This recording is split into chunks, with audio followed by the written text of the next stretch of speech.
If you have type 2 diabetes and you're tired of being told it's chronic and something you'll just have to manage forever, if your A1C is controlled but your medication list keeps growing or stays the same, and you know deep down you're capable of more than this, you're in the right place. This is the Diabetes Remission Roadmap podcast. We're Brian Bisher and Cory Jenks, two pharmacists who spent over 2 decades inside healthcare. And we started this show because we got tired of watching capable people stuck getting managed instead of rebuilt. Here's what most people aren't told. Type 2 diabetes isn't just a blood sugar problem, it's a muscle and energy storage problem. When your body loses strength and metabolic flexibility, blood sugar rises, and you can rebuild that. On this show, we break the scripts that say more meds are inevitable, you're destined to just manage, remission isn't possible, and instead we teach you how to build muscle, eat in a way that keeps you full, and regain control of your health again. No extremes, no shame, just practical strategies to help you move toward remission and lead your health again. Let's get to work. It's Rapid Fire Friday. And I just realized, Brian, we release these episodes every Friday anyway, so there's nothing actually special about the fact that it's called Rapid Fire Friday, but it's our Rapid Fire episode. People love it every month. I put you on the hot seat, and I watch you sweat and answer questions greatly. And it's rapid fire, so we don't have time to ask about how your life's going, Brian. Nobody cares. They just want questions answered. So here we go. I lost 2 pounds a week doing intermittent fasting, 16-8. Then the weight loss stopped. Why did this happen? Cory, wow, great question. First of all, thanks for not caring about my life. Second of all, I think we have to first really address what is intermittent fasting to begin with, because this term is just thrown out there, fasting, and there's different types. You got 1 meal a day, which is essentially just you basically eat, literally as it sounds, 1 meal a day whenever you want. It could be in the morning, it could be in the evening. And then you got you might hear it described as OMAD, by the way. OMAD, yeah. If you it's not what how you describe me when my children are misbehaving. Cory's OMAD. Again, this is 1 meal a day. Thank you. Yes, great. Uh, Thanks for losing my train of thought. Then when you got the traditional 16-8, which call it traditional because I don't know why. That's what I did. When I first started, it was just very simple. I was like, okay, I'm going to eat within 8 hours, essentially like 11 to 7 or noon to 8 o'clock every day. And that's what you just call this intermittent fasting. So you're basically time restricted eating. Time restricted eating, intermittent fasting, interchangeable, tomato. Yeah, so that's the 16-8, what you would call So it. you have a 16-hour window where you Yes. are not consuming food. That's your fasting window, and an 8-hour window where you will consume food. So 16-8, fasting to feeding. And it's funny, we have this fasting question because my son this morning asked me, Dad, do you know what breakfast means or where it comes from? And I said, yes, I do. And he's like, oh. I was like, tell me. He said, it's because it's when you break your fast. Yeah, Very good, yeah. son. So yeah, we have our 16-8. We've done OMAD, 1 meal a day. We've done 16-8. Brian, anything else to tell the people? I mean, you could really change the 16-8 to 18-6 like this person did. And then you got like the every other day fasting where you pretty much go 24 hours plus without eating. And then you got extended day fasting, which is like 48, 72 and beyond. We're not even going to get there. I'm not going to say I recommend that right now. That We're not requires a lot. recommending anything because this Yeah, is we're not not medical recommending advice. anything. We Yeah, don't give true. medical advice. We're not recommending True. anything. We're providing answers to questions for information and entertainment and informational purposes. So this listener's question was they were losing 2 pounds a week for what was it here? It was for like 3 weeks, and then the weight loss stopped. Why did this happen? So thankfully, I was able to get in a dialogue with this listener and ask questions back to get some clarity. Okay, were you strength training? No, strike one. Were you tracking like your protein, how much you were eating? No. Okay, maybe not strike one. I'm not going to give them strikes.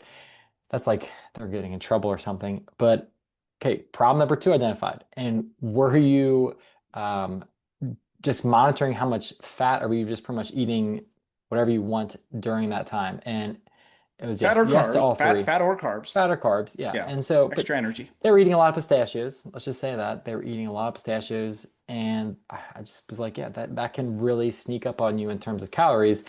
And so my message overall to this person was like, great, yeah. In the first couple weeks, you probably lost some water weight, maybe some fat because some of it stayed off, but also you weren't signaling your body. Well, he was like, well, maybe my wife said I need to switch it up to, confuse my body or something. I said, I said, no, not really. You don't need to confuse your body. I said, what also happens when you restrict something like a time window of food is your brain is going to adapt to that. It's going to sense, oh no, a decrease in calories. And you will then just subconsciously, so that means without even realizing it, start to decrease your movement. So you may be, oh, that was the other thing. I was tracking steps. The answer to that was no too. Um, so no tracking steps, no tracking protein, not lifting weights, and those were three major reasons right there that I thought, okay, your weight loss is going to stall. And again, I want to reiterate, Corey, we don't even want people just to lose weight. We want them to lose body fat. Mm, And yeah. so that's important. That's why strength training is really important during fasting because you want to signal to your body like, hey, we're in a calorie deficit. We're trying to lose fat, not muscle. So I am still using this muscle. It's really important. Not only that, it can suppress your appetite if you do strength training properly. High intensive cardio, on the other hand, can really drive your appetite up. That's a side note. If you go hard enough, though, you puke and then you're not hungry. In my Yeah, well, experience that's playing high true. school sports, our coaches were very into high intensity cardio to making us not want to eat, but that was a That's different true. story. So, Yeah. yeah, So what I'm hearing, Brian, oh, you're not done. oh, I want to say just a couple. So then the protein, yeah, really important because it's the most satiating, like we always talk about, drill at home. It's going to give the building blocks of the muscle to preserve it, the lean mass. And then the last thing, steps. When you are restricting time eating food, you're probably going to restrict calories unless you just go hard in the paint and just eat tons of high fat, high carb combination foods. If you're eating 1 or 2 meals a day, hopefully you restrict your calories. Unless then again you're eating a lot of pistachios, which can be a ton of calories with, they're easy to overeat. Nuts They're are great very for, easy to overeat. Think about yes. nature. They're in shells. They're not pre-shelled, salted, and made to make you want to eat more of them. So, Fun pistachio fact. This is just a fun note. One year, so I've always had traditionally, my mom has made me pistachio cake for my birthday. It's delicious. Not like the healthy version of pistachio cake. It's like cream and all this it's your pistachio cream filling. birthday. You don't have to Yeah, it's explain really good. yourself. I Yeah. know. But so when I got my health kick, so this was like years ago, I swung wildly the other way and got way too health conscious, almost would say fearful of health, which, maybe this is a prelude to a coming up episode or past episode. I don't know when this is gonna be Fearful of released. food, not fearful of Yeah, health. You said fearful of fearful health. of food, Yes. fearful of food. And so I was like, yeah, I'm gonna make a pistachio cake, but I'm gonna make it out of my own pistachios. And I'm gonna grind up pistachios into pistachio flour. But I stupidly bought shelled pistachio. I didn't buy shelled pistachios. I bought pistachios still in the shell. Now, Mm. why I did that, I have no idea. But it definitely took a ton of effort to to shell enough pistachios to then grind them up and make flour to make this cake. Okay, that is aside. The reason I want to get back to the movement though and walking is why that's important is because when you were reducing your calories, your brain will detect that and you will start to do less purposeful or unpurposeful movement, moving your hands, maybe taking, walking around more. So when you're tracking your steps, you are going to manually override that decrease in movement and say, hey, you know what? I don't care if I'm decrease my calories. I'm still going to keep this step count up to a certain amount. Does that make sense for you? Yeah, your body does not want to lose weight. Like historically, like, our brains are wired to not have abundance of food all over the place. So when you start losing weight, for anyone who's tried to lose weight before, your body fights it. And so while you may be consuming less food consciously, your body does not want to give up that energy easily. So it will subconsciously make you move less, whether yeah, as Brian said, it could be just the fidgeting you do, this non-exercise activity that you Yeah. do. So you have Neat. to be very very focused. Yeah, I knew it the whole time, but you couldn't think of the word, a way to describe it. I was waiting for you to finish there. So, Yeah. but yeah, so you have to make sure that you are tracking that you're still moving enough because you will subconsciously not move as much. So it sounds like Yeah. in this case, although the intermittent fasting, when you initially start it, you're going to lose water weight, which is fine. It feels good to lose that quickly. But if we don't preserve lean mass by strength training and getting appropriate protein intake, and we're still over consuming high energy dense foods in the eating window, it's not a magic wand that means you can get out of exercise and eating properly. Is that what I'm hearing, Brian? Yeah. Yeah. Okay. It does not override the rule of thermodynamics, Yeah. energy in, energy out. Yeah. Still has to, You spent a long way to get to that destination. I'm So sorry. it's okay. No, you got yourself sidetracked that time. I wanted to make fun of you for talking about your pistachio cake. Cory didn't get you, Brian interrupted that time. You interrupted yourself. Nice work. All right. I think we have answered that question. We're on to the next one, which might be I think it's going to be really relevant to our listeners considering we are a diabetes podcast. But this question says, quick pause for a second. Because if you're listening to this and thinking, okay, but how does this actually apply to me? We want you to know you don't have to figure that out alone. If you're on diabetes medications, your A1C is high, or even if it's in range, and you still don't feel good about where things are headed, we offer a free diabetes medication exit strategy call. We'll help you understand what's driving your blood sugar, what's realistic for reducing or stopping medications, and whether a real exit strategy makes sense for you. You can book it anytime. Link in the show notes. All right, let's get back to it. My doctor says intermittent fasting is dangerous for type 2 diabetes. Are they right?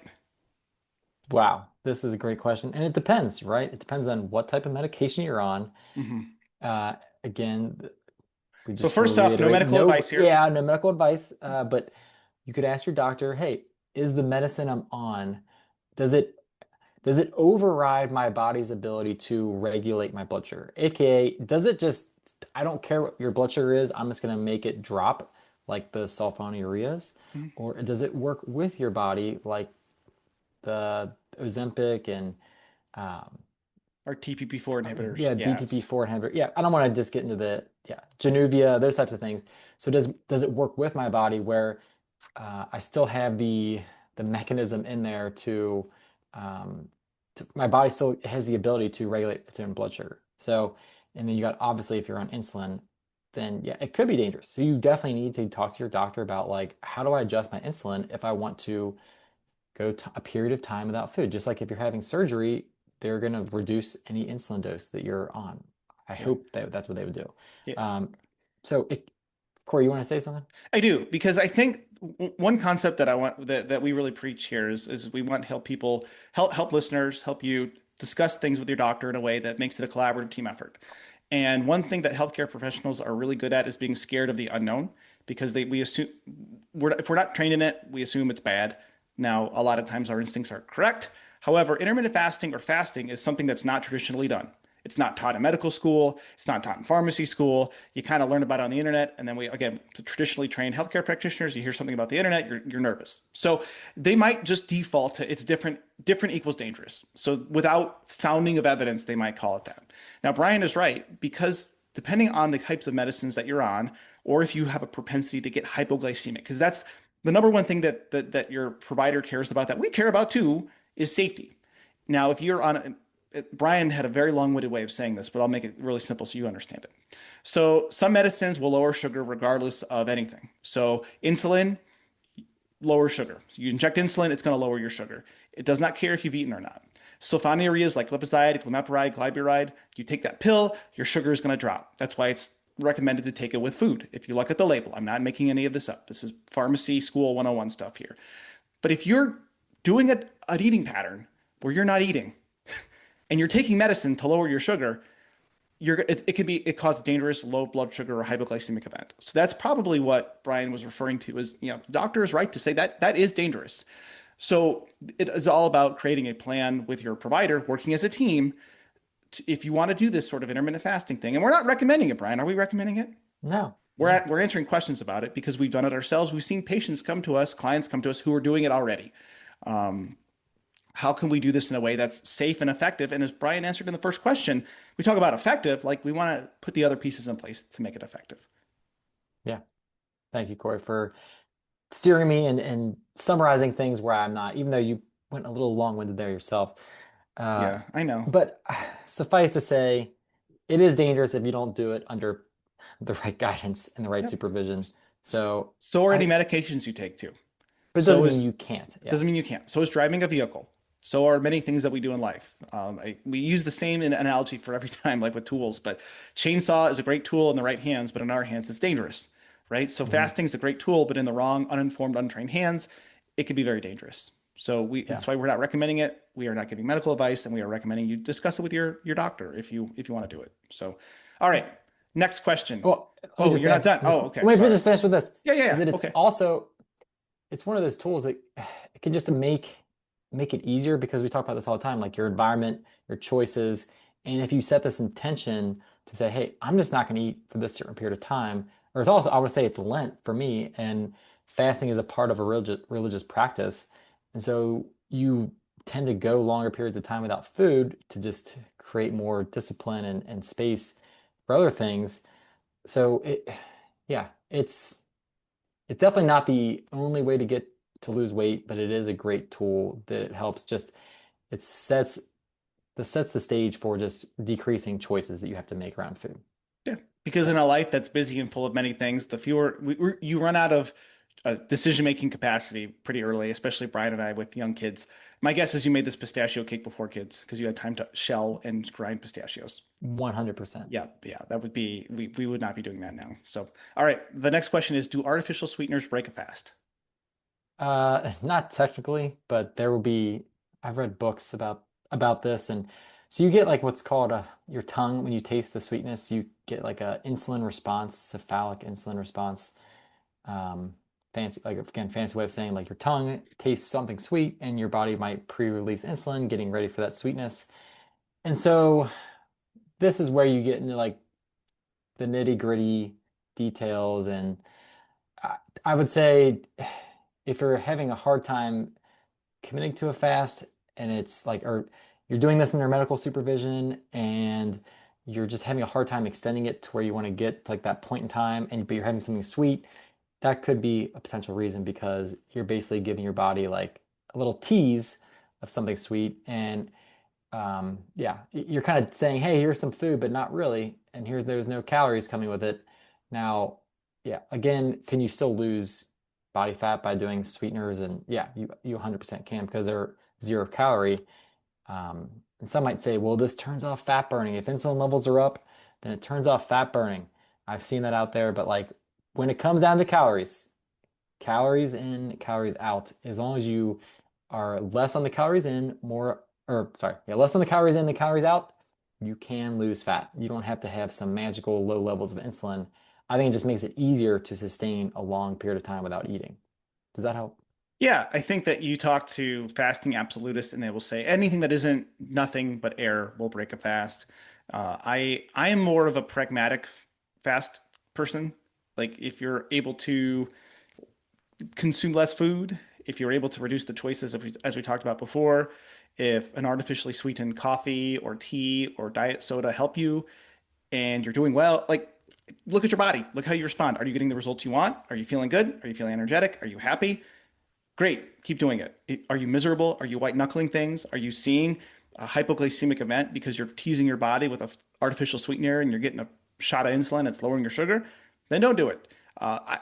For if it's the religious fast and nothing can touch your lips, then don't do it according to your deity. But we are not the deities of fasting. So we are the deities. We're not the deities of anything. We're here to help you get tools to improve your life, your sugar, your health. And so I agree with you, Brian. I don't call it breaking a fast. I mean, there's fasting protocols where you consume food. It's like you keep it under like Protein four. sparing, Yeah, you modified can, fast. or not. There are some where it's just you eat 500 calories or less in a single meal in a day, and that's considered fasting.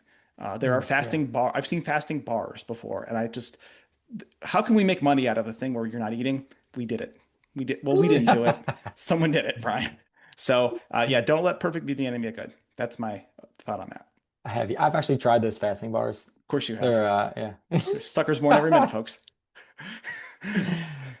Yeah. Should we move on so you have to explain Yeah, yourself before the let's move court of on. fasting law? Okay, last one here. This one I think will bring us home well. Is intermittent fasting even good? I saw an article that says it's no better than calorie counting. Yeah, I mean, it's good if it works for you. I don't, I mean, So all the things we just mentioned, like it decreases choices, so choice burden, so the decision making you have to have throughout the day. can I go into the nerdy studies with this? Because Yeah, please oftentimes do. these things are studied and they do what's called isocaloric studies. So they'll take in, and I've looked at a lot of these fasting studies. And so they'll take two groups. One group is doing like a 16-8 intermittent fast. The other group is just doing calorie counting, but they'll give each of the two groups the same amount of food and calories and macronutrients. And so on a like equal calorie basis, you don't see a huge difference in weight loss or blood sugar change. Now, I've done uh, pharmacy continuing education talks, and I remember a specific study where they did one of these macronutrient matched studies, and it was like spread over 5 meals versus three, which isn't fasting. It's just consuming just less grazing throughout the day, and the less frequent meals had better blood sugar, better A1C, better weight loss. Now, what I think is important is that we live in the real world, not in a study where you're locked away and they control your food. Food's everywhere now, and I think that when Brian answered this earlier, it kind of irritated me because this is the point we're going to make with this question, but it's okay. Is that as we reduce our choices, we it makes it simpler for us to make the better choice. And so if we are simply choosing to not eat during a certain period of time, we don't have to choose how much, what we're eating. And I think that's why I really like fasting as a tool for the right people. Now, we can overuse a tool and we could starve ourselves and lose muscle mass and especially like fasting is a stress. It can be a eustress or a distress, much like exercise is a stress to the body, but when done right and not overdone, it's a eustress. You stress your body comes back stronger. We have to look at the right people in the right situations. If you have a lot of stress going on in your life, if you're not sleeping well, females mid post menopause, like a lot of these, other life stressors, if we're stressing our body too much, fasting can be the wrong tool for the wrong person. And even the standard American way of eating, we eat in like a 12 to 16-hour window. We're grazing all the time. So by simply cutting our window down, even if you eat in a 12-hour window or a 10-hour window, you're doing better than what the standard is. So, but when we do fast, I think there's a switch in our body. We are able to access body fat stores. We start producing ketones. And beyond the weight loss and blood sugar, there's metabolic and energetic effects that I know that people experience, that there are studies that show that we are better at our executive functioning in a fasted state. So beyond blood sugar and weight, there can be benefits. And we're not here to tell you do it or not do it, how to do it. We're here to provide the information. But in the real world, intermittent fasting, I think, is a really useful tool where we have an environment rich with food all the time. Well said, Corey. I want to also just add, I wanted to look something up. So I wasn't just speaking this, not really knowing, but the main difference, I think, with calorie restriction, one of the other differences between calorie restriction and just fasting, so going, again, no food, water, like black coffee, green tea, something that doesn't really, and then no sweeteners even, because if you're getting even a little bit of insulin, you can drastically increase your growth hormone, which is, I think, if you're getting into the difference of like, okay, do I do artificial sweeteners or not? Like, you may not get as much growth hormone release, which is really important for preserving muscle mass and accessing body fat. Especially we don't just want to lose weight, we want to lose body fat. So if you're going to get a higher growth hormone response from straight fasting versus calorie restriction, which you can still get, it looks like calorie deficit, you can still get lower insulin levels, but not to the same drastic effect. And so you may not get as much growth hormone response as quickly. And so I think that's a huge difference there. Yeah, I also think that if you provide your body enough protein and you give it strength training, you're going to build muscle. Okay. So Well, like then, I don't want to get people caught in the weeds and split hairs. But thank you for that nerdy science point. So this Rapid Fire Friday was brought to you by intermittent fasting bars. When you don't want to eat, but you want to eat, intermittent fasting bars. Jeez. Oh, that was good. Yeah. So we hope you enjoyed this. Keep sending us the questions. We love answering them as you can, and we like messing with each other too. This is probably our favorite format is when we mess with each other. Or I mostly mess with Brian. It's fun. So keep sending us the questions. You can get our email in the show description. Send us a DM on Instagram. We'll listen to you there. Brian, what else do we need to hear to bring this thing home? Share this with someone who's asked you about fasting. I think that's a good one. Just hopefully this episode helped you. And so if it did, I think it'll help that person too, All right. who's been like, you shouldn't fast, or you shouldn't go time without food. Or maybe if they're asking you if they should. So Yeah, there you I go. think this is a useful episode for a wide range of people with and without blood sugar issues or questions. So, even if you don't think someone wants to learn about fasting, share another episode that they think they might get utility from as well. So, Brian, thanks for being a good sport. Uh, it, Not everyone will put up with me, but you do. You have, and you shall continue to. So, thank you for listening to the Diabetes Remission Roadmap podcast. Share it with a friend and we'll catch you next week. If this episode gave you clarity or hope, share it with one friend who's been stuck in the diabetes trap. That's how this mission grows. One person, one family, one story at a time. And if you haven't yet, leaving a quick review helps more people find the show and realize they're not stuck with meds forever. It takes less than a minute and it means the world to us. Thanks for being here, and thanks for being part of this movement toward freedom. Thanks for listening to the Diabetes Remission Roadmap. The ideas discussed here are for general informational purposes only and do not constitute medical or nutritional advice. We are pharmacists, but we're not your personal healthcare providers. Always consult your own physician or qualified clinician before changing medications, exercise routines, or nutrition plans. Results vary, and what works for one person may not work for another.